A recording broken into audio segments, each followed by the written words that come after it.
اهدنا الصراط المستقيم.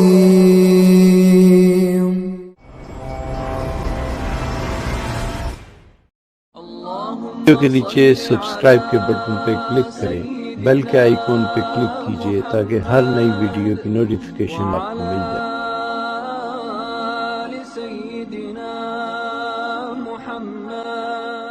قبرستان میں قرآن کریم کا نسخہ لے جا کر قبر کے سامنے اندر دیکھ کر پڑھنا کیسا ہے؟ فقہ کی کتابوں میں اسے مکروہ لکھا ہے۔ قرآن لے کر قبرستان میں جا کر وہاں قرآن کھول کر پڑھنا، اس کو فقہ کی کتابوں میں مکروہ لکھا ہے۔ حدیث میں تو کہیں ممانعت نہیں آئی، کیونکہ حضور کے زمانے میں قرآن کے نسخے تھے ہی نہیں، سب حافظ ہی ہوتے تھے۔ لہذا قبرستان میں جو آپ کو یاد ہے، جو صورتیں یاد ہوں، جتنا حصہ یاد ہو، قرآن شریف لے کر مت جاؤ، اس کے بغیر پڑھ کر کے ایصال ثواب کرو۔ فقہ کی کتابوں میں قرآن لے کر قبرستان میں جا کر پڑھنے کو مکروہ لکھا ہے۔ قبر میں میت کے جسم سے تھوڑے اوپر لکڑے رکھنا، پھر لکڑوں کے اوپر پلاسٹک رکھنا اور اس کے اوپر کمبل رکھنا کہ کفن کئی خراب نہ ہو جائے، کیسا ہے؟ کیا یہ سب اسراف اور فضول نہیں ہے؟ فضول ہے۔ ہمارے یہاں جو طریقہ ہے، میت کو رکھ دیا۔ میت کو قبر میں رکھنے کے دو طریقے ہیں۔ ایک طریقہ ہے بگلی بنا کر کے میت کو یوں لٹایا اندر اور لٹا کر کے یوں کھڑا کر دیتے ہیں اور پیچھے اینٹیں رکھ دی۔ اب یہ کھڈا ہے، یہ مٹی سے بھر دو۔ ایسا مدینہ منورہ میں ایک جنازہ دفن کرنے کے لیے میں بقی میں گیا تو وہاں یہی طریقہ ہے۔ وہاں ہم نہیں اترتے، جو میت کے ساتھ ہوتے وہ نہیں اترتے، جو وہاں قبرستان میں ملازم ہیں وہی میت اتارتے، تو انہوں نے میت اتار کر نیچے رکھی اور رکھ کر یوں کھڑی کر دی اور پیچھے اینٹیں رکھ دی۔ اور یہ وہاں ہوتا ہے جہاں زمین سخت ہے، اور جہاں زمین نرم ہے، دب بیٹھ جاتی ہے، تو وہاں قبر کھودتے ہیں، پھر بیچ میں ایک چھوٹی سی قبر کھودتے ہیں، بلیغ کہتے ہیں اسے۔ اس میں میت کو رکھ کر کے اس کا چہرہ قبلے کی طرف پھیر دیتے ہیں، پھر اوپر تختے رکھ دیتے ہیں، اور تختوں میں جو درز ہوتی ہے اس میں درخت کے پتے توڑ کر گھاس لا کر کے اس میں رکھ دیتے ہیں، پھر اوپر مٹی ڈال کے بھر دیتے ہیں۔ دیوبند میں تو یہ طریقہ ہے، لہذا یہ سب کر رہے ہیں۔ کبھی ایسا ہوتا ہے کہ برسات کا زمانہ ہے اور دیوبند میں قبر کھودتے تو پانی نکل آتا ہے، تو پھر ایسی جگہ پر 2-3 چٹائیاں تہ بتہ کر کے رکھتے ہیں، اور رکھ کر کے پھر اس کے اوپر میت کو رکھ کر اوپر تختے کر کے بند کر کے مٹی بھرتے تھے۔ تو کوئی ضرورت نہیں یہ کیا گیا تو ٹھیک ہے، لیکن بے ضرورت ٹھاٹ کرنے کی کوئی ضرورت نہیں ہے۔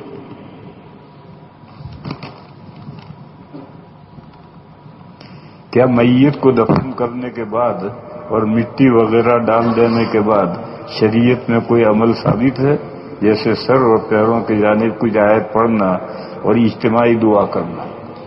سرہانے پر سورہ بقرہ کے اول و آخر، سورہ بقرہ الف لام میم ذالک الکتاب لا ریب فیہ، وہاں سے لے کر مفلحون تک، اور آخر آمن الرسول سے لے کر کے آخر تک، ایک آدمی سرانے یہ دونوں پڑھے اور دوسرا آدمی پایتی دونوں پڑھے۔ یہ صحابہ کے عمل سے ثابت ہے، اور اپنے یہاں دیوبند میں بھی یہ عمل ہے۔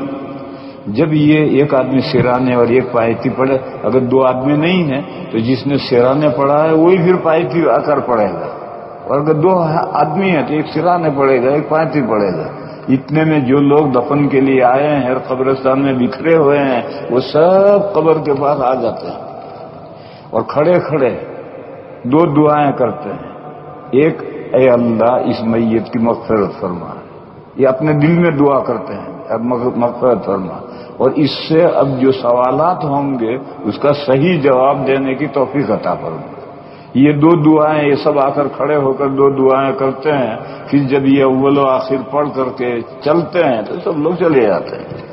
دیوبند اور سہارنپور دونوں میں 60 سال سے میں یہی طریقہ دیکھ رہا، سب آ کر کے کھڑے ہوں گے اور ہر ایک دعا کرے گا. یہ 2 دعائیں کریں گے. اجتماعی دعا نہیں ہوتی کہ ایک آدمی دعا کرے اور دوسرے آمین کہتے رہیں اور سمجھے کوئی بھی کچھ نہیں. ایسا نہیں ہوتا ہے. یہ گجرات میں ہوتا ہے. یہ دیوبند میں اور سہارنپور میں نہیں ہوتا. آپ لوگ دیوبندی ہو تو دیوبند اور سہارنپور میں 60 سال سے دیکھ رہا ہوں کیا ہو رہا ہے. دیوبندیت یہ ہے. گجرات میں جو ہو رہا ہے وہ دیوبندیت نہیں ہے. فتاوی رحیمیہ میں مفتی صاحب نے یہ لکھا ہے. اور ہمارے یہاں پالنپور میں ایک بڑے مولانا تھے, ان کے یہاں بھی دفن کرنے کے بعد اجتماعی دعا سب ہاتھ اٹھا کر کرتے ہیں. یہ سب گجرات میں ہو رہا ہے مگر دیوبند اور سہارنپور میں یہ نہیں ہے. اور میں 60 سال سے وٹنس ہوں, میں وہیں رہتا ہوں. وہاں طریقہ یہ ہے کہ قبر کو بھریں گے گورکن, جو قبر لوگ ساتھ میں گئے وہ نہیں, قبر کھودنے والا بھرنے والا الگ ہوتا ہے, اس کی اجرت ہوتی ہے. جب اس نے قبر بھر کر کے اوپر کوہان پشت بنانے کے لیے قریب آیا تو 2 آدمی ایک سرانے آ کر کھڑا ہو جاتا ہے, ایک پارٹی کھڑا ہوتا ہے اور یہ پڑھتے ہیں. اور لوگ جو بکھرے ہوئے ہیں وہ قبر کے ارد گرد جمع ہو جاتے ہیں اور وہ اپنے طور پر ہر ایک دعا کرتا ہے. اور جب یہ پڑھ کر چلتے ہیں تو بھی چل جاتے ہیں. یہی حدیث شریف سے ثابت ہے. لیکن جس حدیث شریف میں ابو داؤد کی حدیث ہے, اسی حدیث سے مفتی لاجپوری صاحب نے بھی استدلال کیا ہے کہ اجتماعی دعا جہرن کر سکتے ہیں. بولٹن میں سردی کا زمانہ تھا اور برف پڑ رہی تھی اور ایک جنازہ دفن کرنے کے لیے میں گیا تو اب گاڑیوں سے اتر کر کے قبر پر گئے. وہاں بھی جو گورکن ہوتے ہیں, مشینیں ہوتی ہیں, اسی سے سب کام ہوتا ہے. اب ایک صاحب نے دعا شروع کر دی. 15-20 منٹ ہوئی, دعائی پوری نہیں ہوتی. ان کے رب بنے چل ہی رہے ہیں اور میں سردی میں ٹھٹر رہا. بھی میں تو ہاتھ پھر کے جا کے گاڑی میں بیٹھ گیا کہ کرتے رہو تم دعا. اس لیے بھائیو دعا تو اتنی ہوتی, 2 ہی دعا کرنے کہ اللہ اس بندے کی مغفرت فرما اور اس سے جو سوال جواب ہوں گے اس کا صحیح جواب دینے کی توفیق عطا فرما. نبی ابو داؤد میں حدیث ہے, نبی پاک صلی اللہ تعالی علیہ وسلم ایک جنازے کی دفن سے جب فارغ ہوئے تو حضور نے صحابہ سے کہا استغفروا لاخیکم وصلوا له التثبیت فانه الان یسأل. اپنے بھائی کے لیے دعائے مغفرت کرو اور اس کے لیے جو سوال جواب ہوں گے اس میں صحیح جواب دینے کی توفیق کی دعا کرو.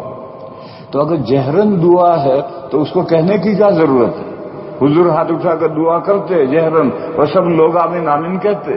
لوگوں کو یہ کہنے کی کیا ضرورت تھی کہ 2 دعائیں کرو؟ یہ کہنے کا صاف مطلب یہ ہے کہ جہرن اجتماعی دعا نہیں ہوگی, ہر آدمی اپنے طور پر میت کے لیے 2 دعائیں کرے گا. مگر گجرات میں ایسا چلتا ہے. اس لیے میں نے یہ اماموں نے بھی مسئلہ پوچھا تھا تو میں نے ان سے کہا کہ ایک دم مت بدلو اس سے جو چل رہا ہے, تھوڑے دن چلنے دو, ذہن سازی کرو, ورنہ یہ گجراتی بہت عجیب قوم ہے. فوراً امام سے چلتا کرے گی جاؤ ملساوان سے یہاں تھی جاؤ. ان کو شریعت سے زیادہ اپنا رواج پسند ہے. میں بھی گجراتی ہوں اس لیے گجراتیوں کا مزاج جانتا ہوں. ہمیں شریعت سے زیادہ اپنا رواج پسند ہے.